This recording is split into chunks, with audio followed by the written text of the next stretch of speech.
Rabino Shalom Cohen, 3 de noviembre de 1930 al 22 de agosto del 2022.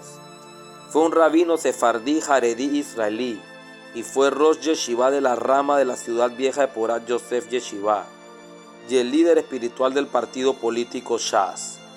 Fue miembro del Consejo Rabínico Moetzet Jajamei HaTorah del partido desde el año 1984 hasta su muerte y fue su miembro más antiguo. Nació en la ciudad de Jerusalén, misma ciudad en la que residió hasta su muerte. Su esposa es la Rabanit Yael Ben Shimon y tuvo 8 hijos. Fue egresado de la Porat Yosef Yeshiva. Fue uno de los 8 hijos del rabino y cabalista Efraín HaKohen, quien fuera discípulo del Ben Ish Chai, el rabino Yosef Haim de Bagdad. El rabino Efraín HaKohen abandonó Babilonia y llegó a Eretz Israel en 1924. En el año 1930 nació su hijo, el rabino Shalom Cohen, de quien hablamos. Ese mismo año, su padre fue nombrado Rosh Yeshiva de la Porat Yosef en la ciudad vieja de Jerusalén. El rabino Shalom comenzó a estudiar en Porat Yosef a la edad de 13 años y desarrolló una reputación de diligencia e ingenio. Se casó con Yael, la hija del rabino Mansur Ben Shimon, un cabalista de Sefat, que también enseñó en la Porat Yosef, teniendo esta pareja 8 hijos. El Rab Cohen comenzó a entregar shiurim en Porat Yosef después de su boda y enseñó a los estudiantes durante décadas.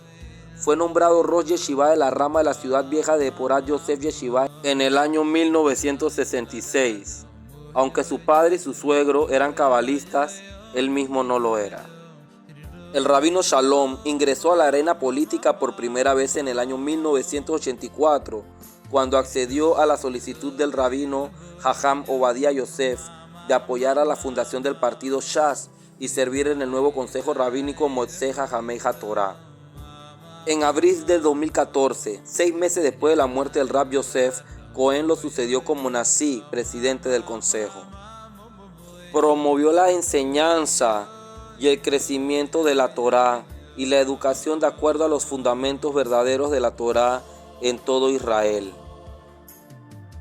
Recordó en muchas ocasiones a las fuerzas de defensa de Israel, la IDF, que es Dios Todopoderoso quien lucha por Israel y lo bendice. Se opuso al reclutamiento obligatorio para el ejército de Israel, al uso de teléfonos inteligentes y apoyó el fortalecimiento de participación en el estudio de la Torá. Fue miembro de la junta directiva de Beit Din Tzedek Neve Tzion, una agencia de certificación kosher. Falleció a los 91 años el 22 de agosto del 2022, teniendo una enorme levayá en la que participaron decenas de miles los que participaron en su funeral.